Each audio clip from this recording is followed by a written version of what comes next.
While I was there, I was in country for about a month and a half.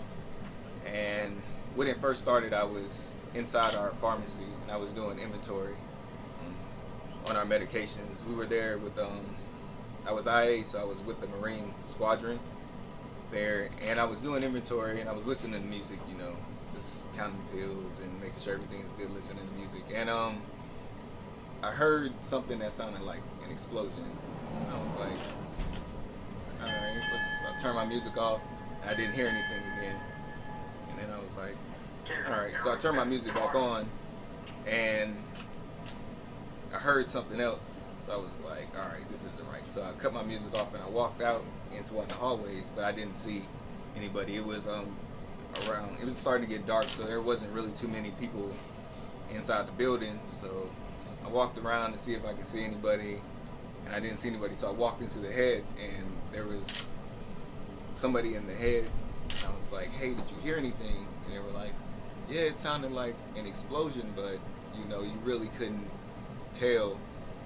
And so I got ready to walk out, and then you just heard this explosion, and it shook the building. And we ran out of the head, and at the time I had my pistol and he had his rifle, so we ran out, and there was one of the gunnery sergeants. He was at the back door, and he opens up the door, and you hear rounds being fired and explosions going on outside. So he goes up there, gunning, standing there, and they both look at me, and then they just run outside. So I mean, they're Marines. They're always ready to go. That's their job. I've never met any more more courageous people than them. So they ran out, and me being a corpsman, I didn't really second guess what I was gonna do, because they go out there. It's our job to take care of them, no matter what. So we ran out there, and we were immediately engaged in a firefight on the flight line. It was dark, so the only light that we had was the fires that were burning out there, and so we were out there.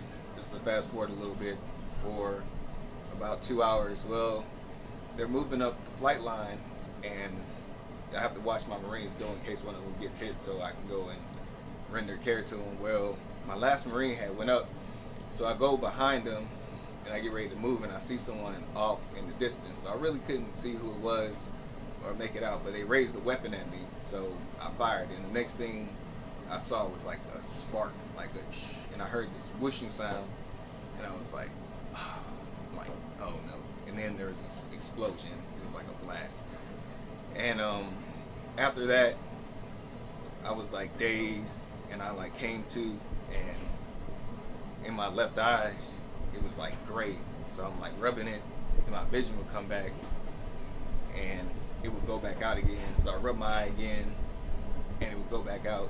So I rubbed it the next time, and I looked down, and there was blood all over my hand, and it was bleeding out of my head. So I really didn't have any other thoughts. I was like, I gotta stop the blood. So probably not the smartest thing to do at the time, but I rubbed dirt in it to try to stop it from bleeding, and that helped. And by that time, there was so much stuff going on, and I had lost contact with everybody else.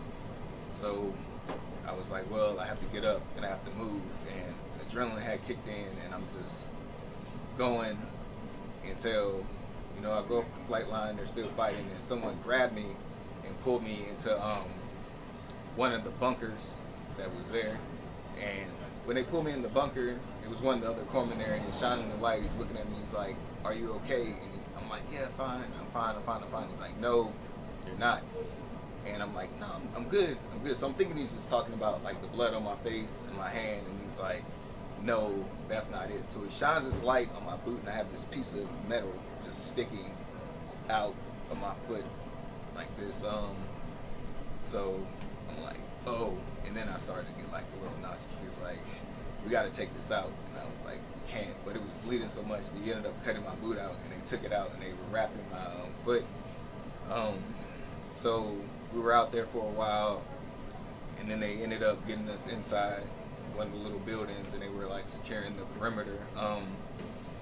So while we were in there, someone had actually got into the building, and after they secured that situation, we ended up going over, and I went to one of the Role 3 hospitals that was ran by one of our allied forces. So I go in there, and they did like an x-ray and everything, and they found out that I had it had sliced through 3 of my ligaments, it had shattered every bone in my foot, and I had shrapnel in my leg, in my side, in my neck, and in my head. So we flew out that night. We went somewhere else. I had my second surgery there, and then we ended up going to another treatment facility until they flew me back into the States, and that was at Walter Reed Hospital, and I got my final surgery there as well. So that's pretty much what happened during that incident.